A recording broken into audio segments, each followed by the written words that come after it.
Hola, buenas tardes a todos. Bienvenidos a una nueva unidad. En este caso vamos a hablar de la unidad 4, en el cual os voy a hablar de las ciudades durante la Edad Media, ¿de acuerdo? En la unidad pasada estuvimos hablando, en la unidad 3 estuvimos hablando del feudalismo, un sistema económico, un sistema social y que básicamente se caracterizó por, digamos, fomentar un estilo de vida o, en este caso, una economía agraria, ¿vale? Y mayormente se desarrolló en el ámbito rural, es decir, en el campo, ¿vale? Sin embargo, vamos a asistir a una serie de cambios en este momento. Vamos a asistir a un periodo, el siglo XII, en el cual van a crearse, va a mejorarse las condiciones de vida de los habitantes del continente europeo y en ese momento van a aparecer, van a concentrarse mayormente estos habitantes en lugares urbanos, ¿vale? En ciudades. Bueno, os he puesto en esta imagen la ciudad de Carcassona, una ciudad francesa y bueno, que todavía mantiene muchas de las características de lo que vienen siendo estas ciudades medievales, ¿vale? Como podéis ver, pues una ciudad medieval tendría esta apariencia, rodeada de murallas, ¿recuerdo? Con su castillo en el interior, su catedral, su iglesia, calles sin ninguna disposición urbanística, es decir, callejuelas, no hay calles rectas, ¿vale? Las casas se van disponiendo de manera aleatoria, ¿perdón? Bueno, ¿qué vamos a ver en esta unidad? En esta unidad vamos a hablar de diferentes aspectos. En primer lugar, en el primer apartado que vamos a hablar hoy, vamos a hablar de que el siglo XII va a ser efectivamente una etapa de prosperidad, una etapa en la cual se van a producir grandes cambios, mejoras en el estilo de vida, eh, por ejemplo, con el tema de la agricultura, ¿vale? Se van a introducir nuevas técnicas de cultivo, nuevas herramientas que van a proporcionar mejores rendimientos, más alimento y eso va a proporcionar mayor población.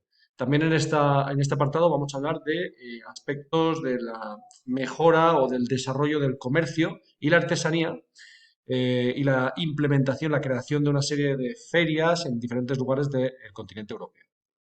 En el segundo apartado, en el próximo vídeo, hablaremos del auge de las ciudades, es decir, aquí hablaremos de aspectos ya más relacionados con, bueno, pues cómo estaban organizadas, cómo estaba organizada la sociedad en el ámbito urbano, quiénes eran los burgueses, cuáles fueron las cartas de fundación de las ciudades, que se conocen como fueros, y cómo se organizaba la ciudad, el gobierno de la ciudad en este caso, ¿vale? Los concejos, con los alcaldes al frente, etcétera.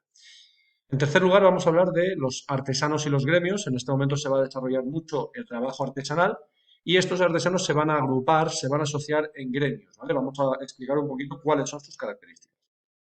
En cuarto lugar, hablaremos de la renovación de la cultura que se produce en este ámbito urbano. El hecho de que los habitantes de Europa estuviesen, bueno, el aumento de la población y todas esas personas viviendo en ciudades permitió que la cultura trascendiera un poquito más, es decir, se expandiera y que llegara a más personas, ¿de acuerdo?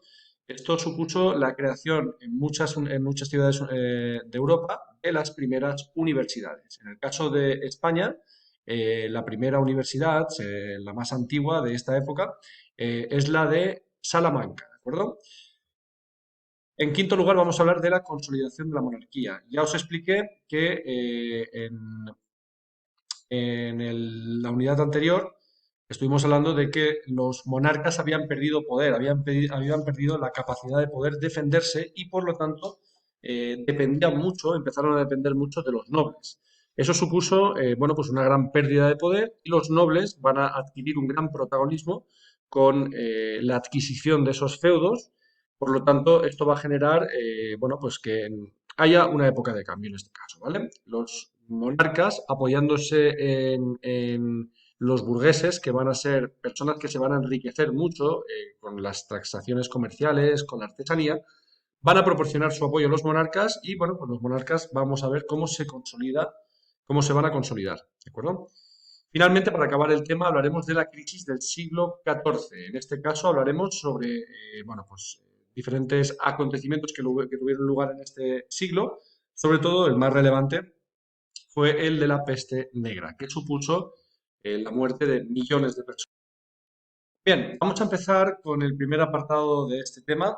Vamos a hablar de las ciudades, de por qué se produce en este periodo, a partir del siglo XII, una etapa de prosperidad. Una etapa de prosperidad que va a estar marcada por una serie de, bueno, de mejoras, de innovaciones en el ámbito técnico, dentro de la agricultura y en otras actividades económicas. Bien, en primer lugar, a partir del siglo XII se va a producir lo que se llama expansión agrícola, ¿vale? Esto se motivó vino dado por la expansión, el incremento de la producción de la agricultura, es decir, de los rendimientos que daba la agricultura. La cantidad de cosechas que se hacían o la cantidad de productos alimenticios aumentó notablemente a partir del siglo XII en todo el continente europeo. ¿Cómo se produjo esta situación? Bueno, pues básicamente fue debido a diferentes elementos. En primer lugar, el aumento de la superficie cultivada. Es decir, lo que hicieron fue cultivar más extensión de tierra y por lo tanto, bueno, pues eso dio más rendimiento agrícola, ¿vale? En segundo lugar, se introdujeron diferentes técnicas dentro del ámbito del cultivo de vertedera, que lo tenemos aquí arriba, ¿vale?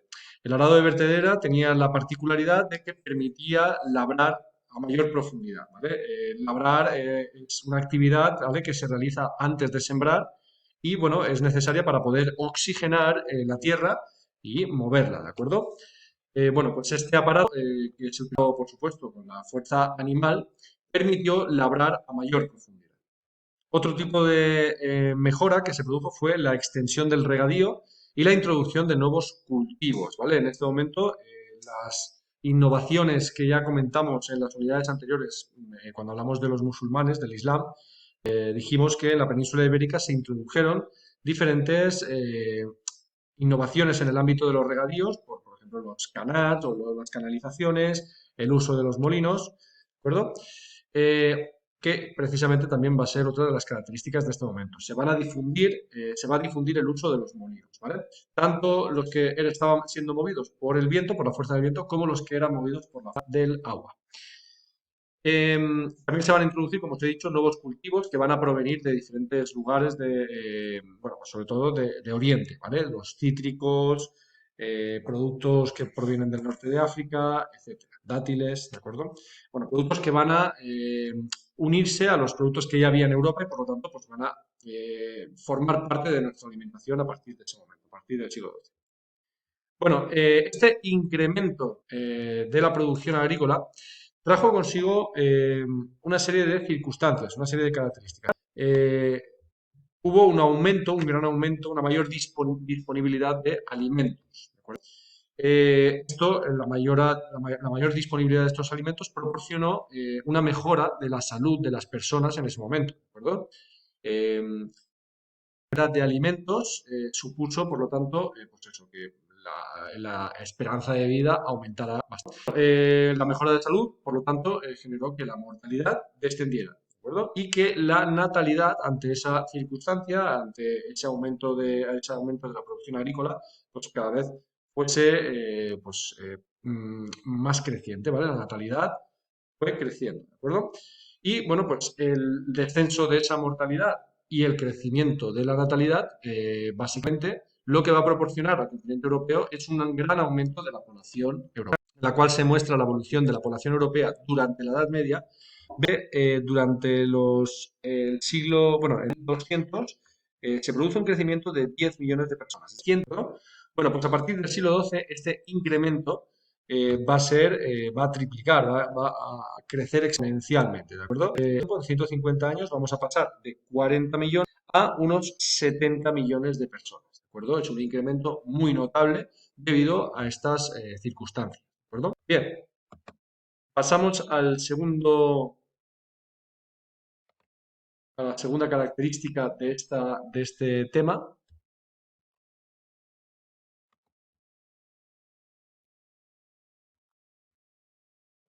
En este segundo apartado vamos a hablar del desarrollo del comercio y la banca.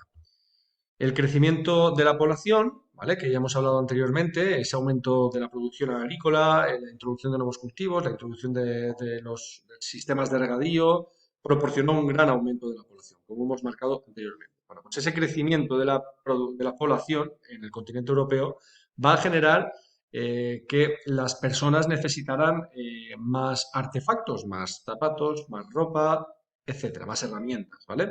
Eso, por lo tanto, supuso un incremento también notable, un mayor número de artesanos, ¿vale? Sobre todo, aunque los artesanos destacaron en muchas actividades, pero sobre todo destacaron en el ámbito textil, ¿de acuerdo? Eh, los artesanos son las antiguas fábricas durante la Edad Media, ¿vale? Eran personas que se dedicaban a crear un producto final, un zapato, imaginemos, por ejemplo, y bueno, pues ese artesano hacía todo lo necesario, formaba parte de todo el proceso productivo, creaba el producto desde el principio hasta el final, ¿vale? Bueno, pues se incrementa ese número de artesanos a partir del siglo XII, ¿vale? El comercio también, van a ir unidos en este caso, el incremento de esos productos va a generar que el comercio se vaya a desarrollar, ¿vale? A partir del siglo XII vamos a observar que se producen, bueno, pues un incremento de ese comercio, de esas transacciones comerciales, sobre todo a través de dos rutas que se van a realizar básicamente por mar, ¿vale? Aunque también van a existir rutas terrestres, pero se van a desarrollar en este momento también rutas marítimas. Una de las rutas más importantes fue la ruta mediterránea. Esta ruta mediterránea va a conectar diferentes ciudades españolas y con las ciudades italianas, con puertos musulmanes del norte de África, así como con ciudades que en ese momento pertenecían al Imperio Bizantino. Ya recordad que el Imperio Bizantino, bueno, pues se crea a finales del siglo V y, bueno, perdurará hasta el año 1453, ¿de acuerdo? Por lo tanto, va a estar presente durante toda la Edad Media, ¿de acuerdo? Entonces, parte de esas ciudades, parte de esas rutas comerciales que se desarrollaban en el Mediterráneo pasaban por puertos bizantinos. La ruta atlántica y del Báltico que comunicaba diferentes puertos de la costa atlántica, ¿vale? Puertos portugueses, puertos también situados en el mar Cantábrico, con las ciudades del norte de Europa, ciudades de Holanda, ciudades rusas. Estas ciudades, digamos, esta ruta del Báltico estaba controlada por una asociación de comerciantes que se conocía como la Hansa, ¿de acuerdo? Bueno, en este momento también se va a producir un fenómeno que es el de las ferias. Los mercaderes van a reunirse en espacios en los cuales, bueno, pues había disponibilidad de productos de todos los lados de Europa, ¿de acuerdo? Las ferias, por lo tanto, van a destacar en este momento. Una de las más importantes en este momento, de las iniciales, fue la feria bueno, de la región de Champaña, en el centro, en el actual Francia. Y bueno, en este comercio, este aumento de las transacciones económicas supuso también, bueno, pues la introducción de nuevas técnicas en el ámbito bancario. ¿Eh? Vamos a ver cómo en este momento van a crearse diferentes sistemas de préstamo de dinero, de, digamos, de cambio de moneda, ¿vale? Como por ejemplo los créditos o letras de cambio, ¿de acuerdo? Bueno, aquí os he puesto un pequeño mapa en el cual se muestra, relata un poquillo esas rutas comerciales que os acabo de mencionar. En primer lugar, si os fijáis por aquí, podéis ver en el Mediterráneo, bueno, pues las ciudades catalanas, bueno, las ciudades del Levante español estaban comunicadas, como podéis ver, con el de Francia, ciudades italianas, con el norte de África y ciudades que, bueno, pues que más orientales que pertenecieron al Imperio Bizantino. También vemos en naranja la zona que controlaba la Hansa, ¿vale? Habíamos dicho que era esa asociación de comerciantes que controló todas estas ciudades, estos puertos comerciales, en los cuales, bueno, pues había grandes transacciones, ¿de acuerdo? Bueno, pues, y bueno, y también en este mapa se muestran las diferentes ferias que se llevaron a cabo en diferentes lugares del continente europeo, ¿vale? Aquí tenemos la de Medina del Campo, las de la Champaña, ¿vale? Que pues destacan, por ejemplo, la de Troyes, la de Lagny, y bueno, pues ya en el interior del continente, la de Leipzig, Frankfurt, Augsburgo, ¿de acuerdo? Diferentes espacios de feria que agruparon a los diferentes comerciantes de todo el continente europeo. Bueno, pues hasta aquí la explicación de hoy. Espero que os haya servido. Nos vemos en el próximo vídeo. Un saludo.